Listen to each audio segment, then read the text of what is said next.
ମୋମୋ ଖାଇବାକୁ ସମସ୍ତଙ୍କୁ ଭଲ ଲାଗେ, ହେଲେ ଏମିତିଆ କଅଁଳିଆ ଗରମାଗରମ ମୋମୋ ସହିତ ଗୋଟେ ରେଡ୍ ଚଟନି।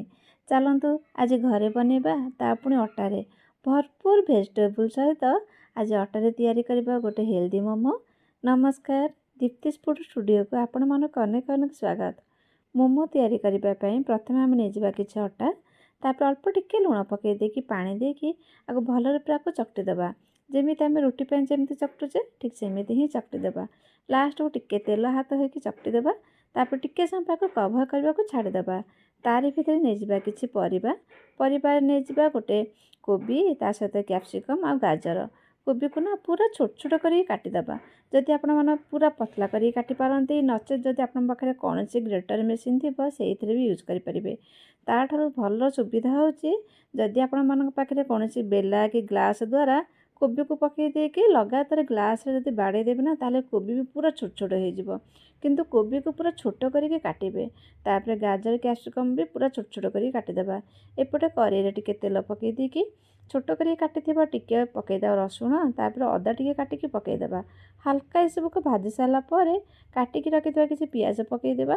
ପିଆଜକୁ ବେଶୀ ଭାଜିବା ନାହିଁ, ଜଷ୍ଟ ଟିକେ ହାଲକା ଭାଜିଦେବା ପିଆଜର ବାସ୍ନା ଗଲା ପର୍ଯ୍ୟନ୍ତ। ତାପରେ ଆମେ ଯେଉଁ କାଟିକି ରଖିଥିଲେ ସବୁ ପରିବାକୁ ପକାଇଦେବା। ପରିବାକୁ ଟିକେ ଭାଜି ସାରିଲା ପରେ ସେଥିରେ ପକାଇଦେବା ସ୍ୱାଦ ହିସାବରେ ଲୁଣ ପକାଇଦେବା। ତାପରେ ଚିଲି ସସ୍ ଗୋଟେ ଚାମଚ ପକାଇଦେବା, ଟମାଟୋ କ୍ୟାଚପ୍ ଗୋଟେ ଚାମଚ, ସୋୟା ସସ୍ ପକାଇଦେବା। ଏସବୁକୁ ହାଲକା ଟିକେ ଭାଜିଦେବା। ଭାଜି ସାରିଲା ପରେ ସେଥିରେ ଆମେ ୟୁଜ୍ କରିବା କ'ଣ ନା ଗୋଲମରିଚ ଗୁଣ୍ଡ। ଗୋଲମରିଚ ଗୁଣ୍ଡ ବି ୟୁଜ୍ କରିପାରିବେ, ନଚେତ୍ ଗୋଲମରିଚ ଟିକେ ଛେଚିକି ବି ପକାଇବେ, ଦେଖିବେ ବହୁତ ଭଲ ଟେଷ୍ଟ ଆସିବ। କିନ୍ତୁ ଗୋଲମରିଚ ପାଉଡ଼ର ନିହାତି ପକାଇବେ। ପକାଇ ସାରିଲା ପରେ ପରିବାକୁ ବେଶୀ ଭାଜିବେନି କି ଘୋଡ଼େଇବାନି, ଜଷ୍ଟ ଆମର କୋବିର ସ୍ମେଲ୍ ଗଲା ପର୍ଯ୍ୟନ୍ତ, ପାଣି ଗଲା ପର୍ଯ୍ୟନ୍ତ ଲଗାତାର ଆମେ ପରିବାଟାକୁ ଏମିତି ଘାଣ୍ଟି ଦେବା। ତାପରେ ଯେତେବେଳେ ଆମର ପରିବା ଗରମ ଥିବ, ଗୋଟେ ଚାମଚ ଛୋଟ ଚାମଚରେ ଟିକେ ଅଟା ଗୁଣ୍ଡ ପକାଇଦେବା। ଯଦି ଆପଣମାନେ କୌଣସି ପନିର ବି ୟୁଜ୍ କରୁଥିବେ, ତେବେ ଅଟା ଗୁଣ୍ଡର ଆବଶ୍ୟକ ନାହିଁ। ଯଦି କେବଳ ପରିବାରେ କରୁଛନ୍ତି ତାହେଲେ ଗୋଟେ ଅଟା ଗୁଣ୍ଡ ପକାଇଦେବେ ନା, ଦେଖିବେ ବହୁତ ଟେଷ୍ଟ ଲାଗିଥାଏ ମୋମୋ ଖାଇବା ପାଇଁ।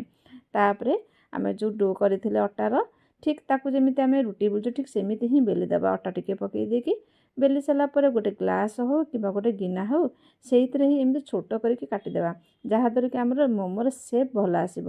କରିସାରିଲା ପରେ ଆମେ ଷ୍ଟଫିଂ କରିବା। ଷ୍ଟଫିଂ କରିବା ପାଇଁ ଆମେ ଯେଉଁ ପରିବାକୁ ରଖିଥିଲେ ସେସବୁକୁ ମଝିରେ ଏମିତି ରଖିଦେଇକି ଷ୍ଟଫିଂ କରିବା। ଦେଖନ୍ତୁ ମୁଁ ପୁରା ଧୀରେ ଧୀରେ କରିକି ଦେଖାଉଛି। ମୋମୋ ବନେଇବା ତ ବହୁତ ସହଜ। ଗୋଟେରୁ ଦୁଇଟା କରିସାରିଲା ପରେ ନା ବହୁତ ସହଜରେ ହିଁ ମୋମୋ ହେଇଯିବ। ଦେଖନ୍ତୁ ବହୁତ ସହଜରେ ମୁଁ ପୁରା ଧୀରେ ଧୀରେ କରିକି ଦେଖାଉଛି। ଆପଣଙ୍କ ପସନ୍ଦର ଯେକୌଣସି ସେପ୍ ବି ଆପଣମାନେ କରିପାରିବେ। ମୁଁ ଦେଖନ୍ତୁ ତାପରେ ମୁଁ ପୁଣି ଥରେ ଆଉଥରେ ବି କରିକି ଦେଖାଇ ଦେଉଛି, ଆଉ ବହୁତ ସ୍ଲୋରେ ବି ମୁଁ କରିକି ଦେଖାଉଛି। ଆଜିର ଭିଡ଼ିଓଟି ଯଦି ଆପଣମାନଙ୍କୁ ଭଲ ଲାଗୁଥିବ, ତେବେ ପ୍ଲିଜ୍ ଲାଇକ୍ ସେୟାର ସବସ୍କ୍ରାଇବ୍ ନିହାତି ଗୋଟେ କରିଦିଅନ୍ତୁ। ଦେଖନ୍ତୁ ଆଉ କେମିତି ଲାଗିଲା ଆପଣମାନଙ୍କର ମତାମତ ବି ମୋ ସହିତ ସେୟାର କରିବେ, ଆଉ କମେଣ୍ଟ ସେକ୍ସନରେ ଲେଖିବେ। ଦେଖନ୍ତୁ ମୁଁ ଦୁଇଟା ସେପ୍ରେ କଲି, ଆପଣଙ୍କ ପସନ୍ଦ ଯେକୌଣସି ସେପ୍ ବି ଆପଣମାନେ କରିପାରିବେ। କରିସାରିଲା ପରେ ମୋମୋକୁ ଆମେ କ'ଣ କରିବା ନା ଷ୍ଟିମ୍ କରିବା।